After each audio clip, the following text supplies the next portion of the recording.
Hey there everybody, it's TheRooster here, and I am bringing you a very nice gameplay of Domination on Array, featuring an absolute beast of a gun known as the G11. When I say absolute beast of a gun, it's kind of conditional, in the sense that if you do not have a good connection to the host, this gun will make you break your controller and throw it through a window.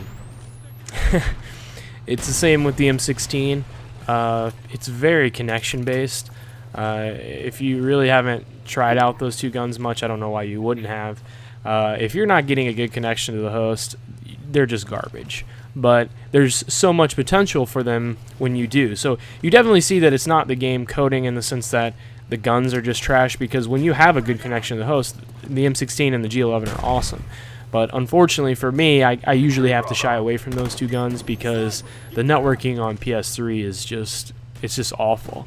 I didn't really have that problem on Modern Warfare 2. Occasionally you would get a laggy game, but like I said, Call of Duty 4, Modern Warfare 2, for the most part I usually had a really good connection. It seemed like if you had a good connection, you would be fine, and then you would still see laggy people in the game. But on Black Ops, just there's days where every room that I go in, even if it says I'm 4-barring, you can just tell by the hit detection that there's no way that you have a good connection to that host.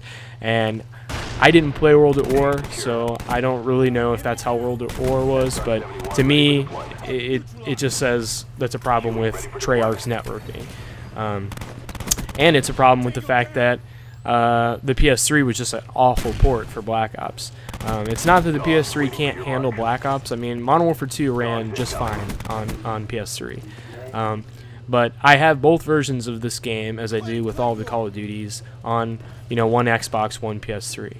And when I play the Xbox version, like I have been recently, been playing with some of my friends, and I've been logging on to the Xbox version. I won't play for a few months, and then I'll log back on and kind of do just one console for a little while. I don't usually flip back and forth between that same day. So I've been playing a little bit of Xbox lately, and oh man, it really hurts because I forget how much better the Xbox version is than the PS3 version.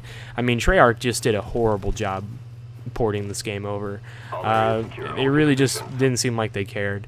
I know you guys have heard this before, but the frame rate is just terrible. The graphics are blocky and choppy, and the networking is just god-awful.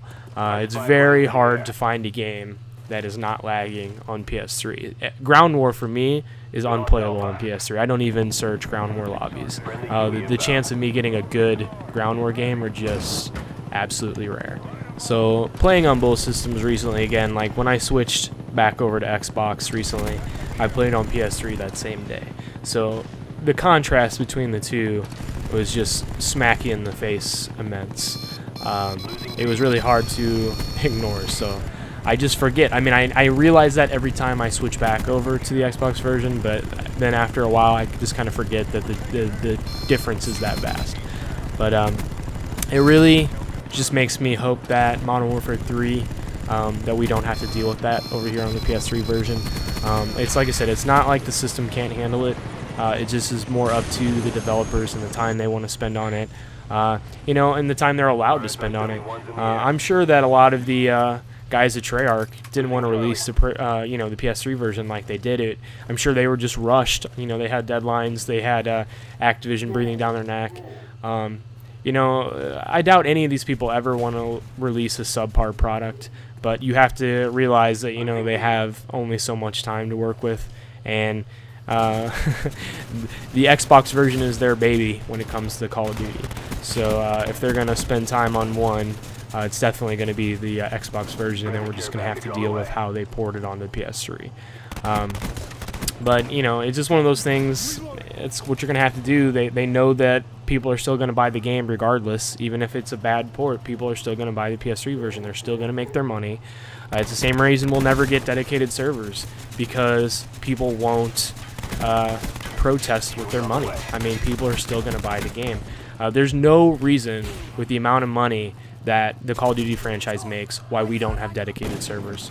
It's just really pathetic that we're still peer-to-peer and that it will continue to be peer-to-peer. The only reason it's like that is because they know they don't have to do it. They know if they put it into one game, then they'll have to put it into every game, because people will start to complain once they get a feature and, you know, have it taken away from them. They're not going to like that. They're going to complain, especially when it's such a beneficial feature like dedicated servers. So they're just not going to put that in there. And I call me cynical, but I just don't see it ever happening, because the sales are so immense, and each Call of Duty sells more than the last Call of Duty. So why mess with a system that's broken, right? Even if it is for the best and it's going to make your customers happy. If you don't have to do it from a financial standpoint, there's really no point business-wise. So, you know, it's just one of those things we're just going to have to deal with. And like I said, hopefully the PS3 version is up to par. Like I said, the Modern Warfare 2 PS3 version was just fine. I didn't have problems really that I remember on Call of Duty 4 in terms of PS3. I did play the Call of Duty 4, like, you know, Xbox version a lot more than I did the Call of Duty, the Modern Warfare 2 Xbox version. Modern Warfare 2, I did spend much more time on PS3 than on Xbox. But Call of Duty 4, I really went back and forth because I was trying to compete on both systems. So I did, you know, kind of jump back and forth a little bit. But Black Ops, I've spent almost entirely on the PS3 version, just because most people I play with on a regular basis are on PS3. And I don't want to hear any of this. You're only good on PS3 because PS3 players suck.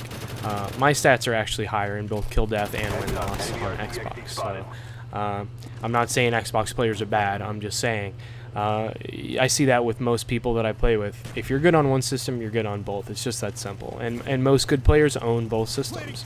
You know, the people that are really hardcore into gaming and take it pretty seriously, especially competitive-wise, a lot of them own both systems.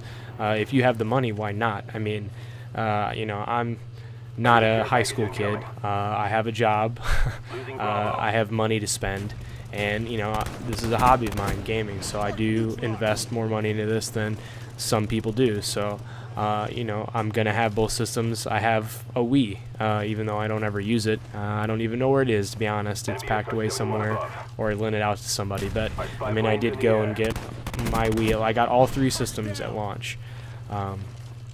But I just, like I said, getting back to topic here with burst weapons, I've always been a big fan of burst weapons in Call of Duty. I loved the M16, as did everyone in Call of Duty 4. I mean, it was my go-to gun, partly because, you know, I competed a lot, and, you know, that was kind of the competition go-to gun, just like the FAMAS is on here. But, you know, I just, there's something I love about a gun that rewards accuracy, because I am a very accurate player. I always have been.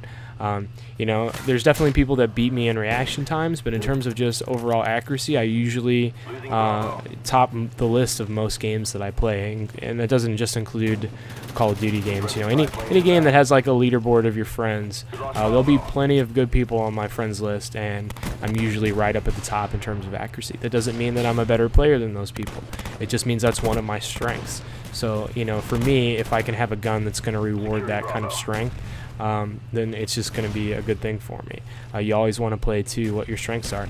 And this same thing too, you know, some people aren't good rushers on games. That's why they sit back and they feel that they're more comfortable waiting for people to run around and catch them as they run by, which obviously makes me mad as a rusher to run past people that are camping. But I realize that, you know, rushing may not be their strength, where for me it is a strength. And so that's what I tend to do. I tend to, you know, never stop moving. It's very rare when I camp for very long, unless I'm playing a game like SOCOM or something like that, where, you know, you're not going to respawn.